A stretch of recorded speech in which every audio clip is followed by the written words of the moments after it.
Hi guys, welcome to Huddersfield. අද චුට්ටක් රස්නේ දවසක් රස්නේ කියලා මං හිතුවේ ඇවිල්ලා ඇත්තටම මේ ගමන ගියාට පස්සේ ඊට කලින් නම් මං හිතුවේ ඇත්තටම සීතලයි කියලා. මම මොඩයා වගේ ජැකට් එකක් දාගෙන ගියේ. මම මේ දැන් ඔතන කියන්නෙත් මේ මොඩයා වගේ ජැකට් එක දායි යන්නේ රස්නේයි එහෙම කියලා. මං අද ගාඩන් එකට යනවා හඩර්ස්ෆීල්ඩ් වල. ඉතින් බලමු මේ ගාඩන් එක කොයි වගේද. මමත් ෆස්ට් ටයිම් තමයි ගාඩන් එකට යන්නේ. ඒ හින්දා ඇත්තටම මම දන්නේ නැහැ කොහොමද ගාඩන් එක කියලා.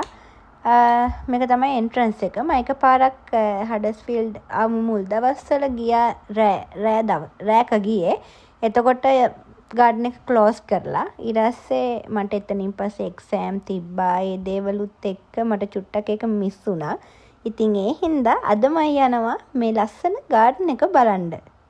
ඇත්තටම මුල එන්ට්‍රන්ස් එකේ එනකොට මට ඇත්තටම ඒක නිකන් අර පෙරහදෙනිය ගාඩන් එක වගේ තමයි ඒ ෆීලින් එක තමයි ආවේ. ඒ කියන්නේ අර පෙරහදෙනිය ගාඩන් එකේ දෙපැත්තේ පුටු තියලා ඔය වගේමයි.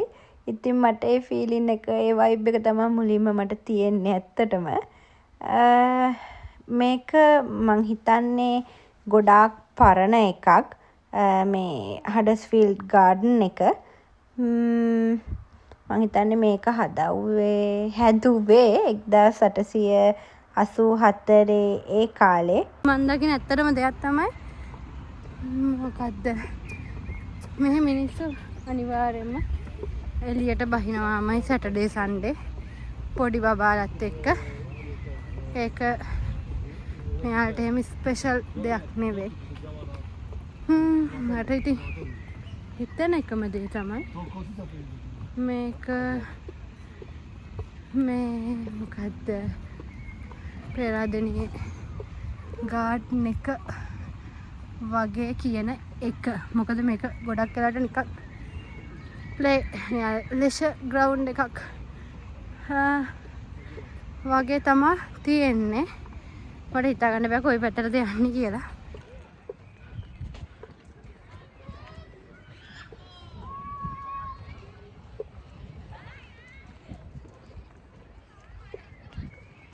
හරිම ලස්සනයි. මෙහෙට සමයක හින්දා මේ අර කියන්නේ සීතලත් නෑ. කට්ටිය එළියට බහැලා ඇත්තටම ලස්සනයි.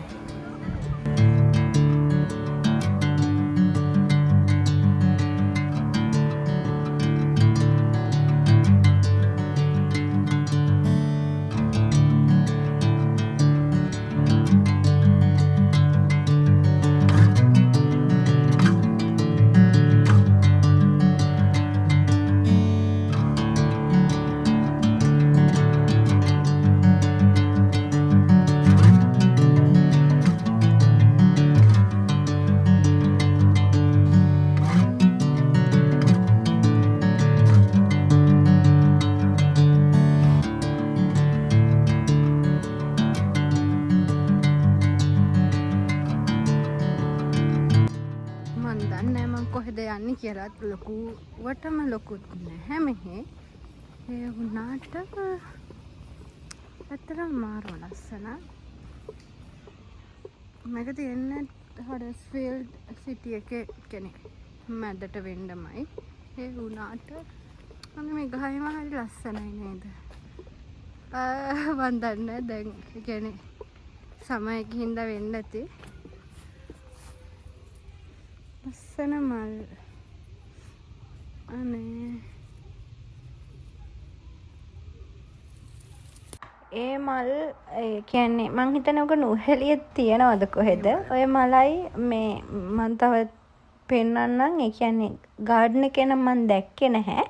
ඒ වුණාට දැන් මේ සමයක හින්දා මෙහෙ ලස්සනට රෝසස් පිබිලා තියෙනවා. ඒ කියන්නේ රෙඩ් කලර් එක, එතකොට ලස්සන පින්ක් කලර් එකක්, රෝස වගේ පින්ක් කලර් එකක්. මේ කියන්නේ අතු බර වෙලා එහෙම තමයි දැන් අපේ නම් තියෙන වෙදර් එකේ ක්ලයිමේට් එකත් එක තමයි ඒක එහෙම. ඒ වුණාට මෙහි මිනිස්සුන්ට අර සාමාන්‍ය වින්ටර් සීසන් එකට මල් බොකේ එකක් කියන්නේ එහෙම හරිම ගණන් මෙහෙ. ඒ වුණාට දැන් මේ කාලේ සමයකේ මල් එහෙම නිකම් බිමට වැටිලා යනවා. ඒත් එකම අර ගස් එහෙම තනිකරම මේ බිමට ඒ කියන්නේ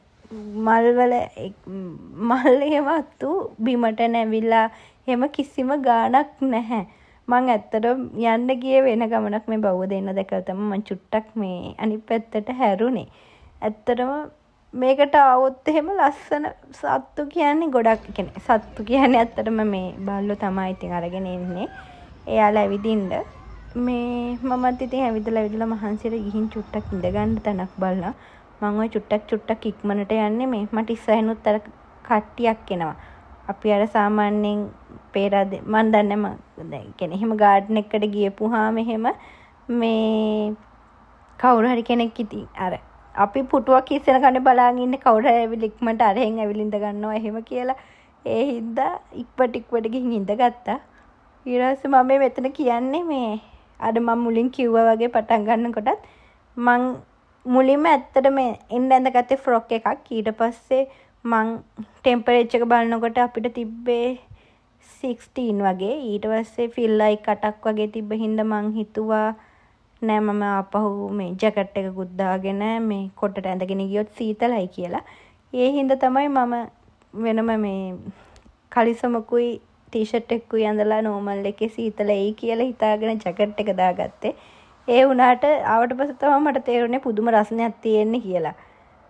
ඒ හිත තමයි මම දැන් ඔය කියව ඉන්නේ මේ සීතලයි රසණේ එහෙම කියලා. අනිත් එක තමයි අපි දැන් යුනිවර්සිටිනේ. එතකොට මේ වගේ අපි දැන් මගේ කෝස් එක කරන්න අරගෙන 9 months වෙනවා. එනකොට මම කොහෙවත් ගියේ නෑ. ඇවිදින්නවත් එහෙම කිසිම තැනකට ගියේ නෑ. නමුත් එහෙම ඉඳලා මේ වගේ තැනකට ආවහම ඒකේ මාරම අමුතු කාම් ෆීලින් එකක් තියෙනවා. ඒ වගේම මයින්ඩ් එකත් මාර විදිහට රිලැක්ස් වෙනවා. මං හිතන්නේ මම ආවේ වැරදි දවසක. සාමාන්‍ය සැටර්ඩේ සන්ඩේ නැතුව වීක් ඩේ එක වගේ ආවනම් මට නිදහසේ ඉඳලා ෂෝක් එකට යන්න පුළුවන්. මං ඔය කියන්නේ මලක් ගත්තා කියලා අර කඩාගත්ත මල මං ඔය උත්තර පෙන්නන්නේ. මං ඉතින් ඔහේ ඇත්තටම ඉතින් තනියම රටක ඉන්නකොට ඇවිදින්න හිතෙන්නෙත් නැහැ. අපි එක ජොබ් එකක් කරනවා. ජොබ් එකයි යුනිවර්සිටි එකයි ඔය දෙක විතරයි. මට ඒ වගේ ඉඳලා තමයි ගොඩාක් තැන් මිස් උනේ. මං ඒ හින්දා ඩිසයිඩ් කරේ හැම තැනම දැන් අපිට වැකේෂන් එක මාස 3ක් තියෙනවා. ඒ හින්දා තමයි මං කල්පනා කරේ වැකේෂන් එකයි සම එකයි දෙකම එකට තියෙන හින්දා ඇවිදින්න යනවා එහෙමයි කියලා. තනියම ඉන්න නිසා ඉතින් ඇත්තටම පාළුයි. මං දැන් ඔය කියන්නෙත් ඒක තමයි. තනියම පාළුයි. මම ඔය කියන්නේ නම් ඔතන මගේ මල ටී-ෂර්ට් එකට ඇඳුමට ගැලපෙනවා කියලා.